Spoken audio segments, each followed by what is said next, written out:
Trade is often described as the engine of development. By facilitating the exchange of goods and services and technologies, trade can boost economic growth, create jobs, reduce poverty, and increase economic opportunities.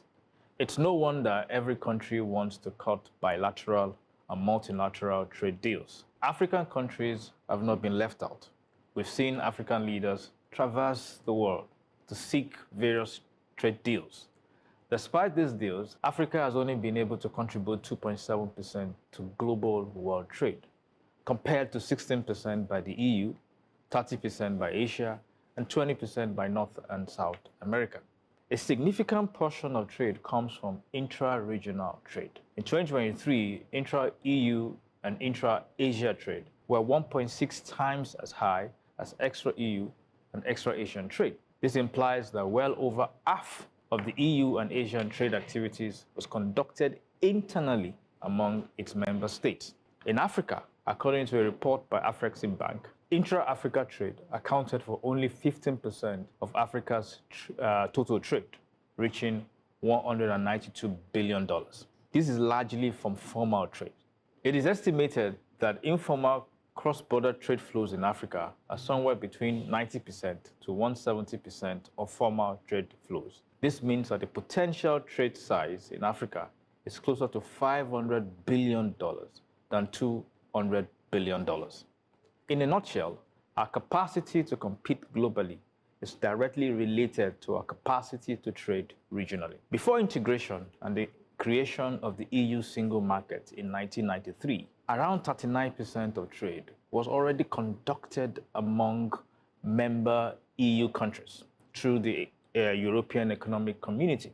If Africa is going to develop and compete with the rest of the world, we need to get serious about removing barriers to free trade, agreeing on a single currency to ease convertibility, and making cross-border payments easier. While the initiative by the Minister of Industries, Jumoke Oduwole, to open an air corridor for exporters to access the Eastern African market is commendable, a lot still needs to be done. Instead of junketing to DC, London, and Paris, our leaders should spend more time engaging business leaders, fintechs, and their AU colleagues to activate the African Continental Free Trade Agreement ACFTA. So the treaty that gave rise to the functioning of the European Union in 1992-93 and the Lisbon Treaty that then expanded that treaty in the UK, that made everything to have a single market economy in the European Union. That particular treaty is what is making the European Union solid and strong. Now in Africa, we even have much more similar culture in some cases, and in fact, in all cases, we have a similar culture. And I don't understand why we cannot have a single market economy that will allow for free trade, free movement. I want to travel from here to Sierra Leone. You're telling me to move to Ethiopia. From Ethiopia, I will come to Lomé before I go to Sierra Leone. Doesn't make sense. It doesn't make sense. And this is one of the reasons I also feel like Nigeria has failed Africa. Because when Shagari was building Ajakuta Steel Mill, the idea behind Ajakuta Steel was supposed to be that Ajakuta was supposed to facilitate the infrastructural development of train, railway, all across the Western Africa. You've taken my script. Okay. And so this is where we are. And if we can't, they say that if you fail to plant a tree yesterday, the best time to plant it is today. Now that you mentioned the Minister of Trade talking about working together to ensure that we explore and exploit the resources within Africa. Let's start doing that. How can we make movements a lot more easier for us? Because without movement, people cannot trade, people cannot sell, people cannot, even if you produce, you can't deliver. So we need to make movement easier and free. I don't even understand why I need to be having visa to go to South Africa. So why are we doing these things to ourselves as Africa, where we have the climate, we have the human resources, we have everything, we have the natural resources to make Africa work and tap into in its immense resources? I don't even understand why. If there is a train service from France, from Paris to the UK to London, even underground, you know, under the water. We're not even asking for under the water. Where's my camera? Make it level. You know, within West Africa, just give us a train service on surface road, on top of land, so that if I take off from here, I can go to the Gambia, I can go to Senegal.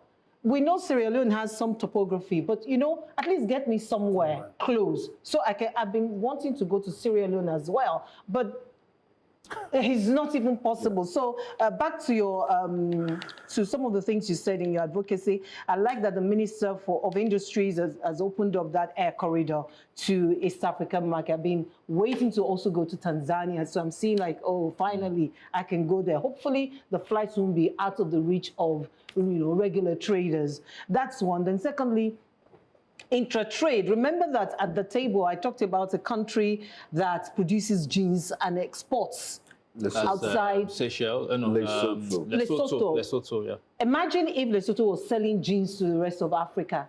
Imagine all the produces we get. Nigeria makes cocoa. Where is our chocolate? Because we are all, because you talked about inter-regional trade, right? And look at the amount of money. You see that those dollars you were calling were just flying over my head, like, oh my goodness. So Africa is resource rich. Africa is human resource rich. It is commodity rich, rich in mineral rich. But we find it difficult to trade amongst ourselves. When are we going to stop depending on Europe? Stop depending on America. Stop having this mentality that unless it comes from the outside, it is not beneficial to us. We have to move on. You wonder, did we just waste the last 50 years? ECOWAS is celebrating 50 years. The AU is also more than 50 years. That's half a century. That's a few generations. And we have Africa Day. We could have done so many things. So when these diplomats and heads of states come together at governmental level, they celebrate it, but there's nothing to celebrate. And the reason why we don't have a lot of intra-Africa trade is, I mean, we're just making, we're just the warehouse for raw materials. We're not productive enough. What are we producing? What are you going to export from? Is it the same cocoa in Ghana that you want to sell to Nigeria? Because we don't see the finished product. If the Ghanaians, thank God they're looking towards that. We're seeing authentic chocolates that are made, that they have. So you go through the entire means of production and you have a valuable product with different, you have a valuable product to sell and export. There's an entire value chain there. And we've tried to see integration in terms of regional groupings, ECOWAS, SADC, and EAC. The EAC are doing a fantastic job in terms of cross-border payment with their M-Pesa, you know, mobile money and things like that in Uganda and Kenya. But we need an Africa-wide, single economy. While I love the idea of, you know, regional trade, I'm also around what is the goal? Right? Like, is our goal, is this going to be an epic moment for ECOWAS and AU to come together and say, you know what, we are ready for the industrialization of Africa? Or is it going to be Nigeria? Because again, when we look at the population of Africa, right, what are we going to do with all of these people? It's time we start looking at our people as commodities that we can put to work. No, I mean, they did it in China. I think we need to start putting things in plain words. We have too many people, and those people need to work. And that are not productive. That are not productive. We need to industrialize Africa, and the moment is now. And it means that our leaders need to come to the table and actually make it work, or they can make room for other leaders that can do it.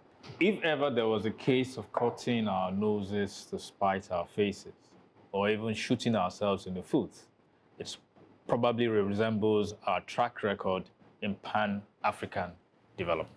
Yinka, our obsession with election campaigns whilst the country is left to rot squabbling over who will man a sinking ship surely comes a close second.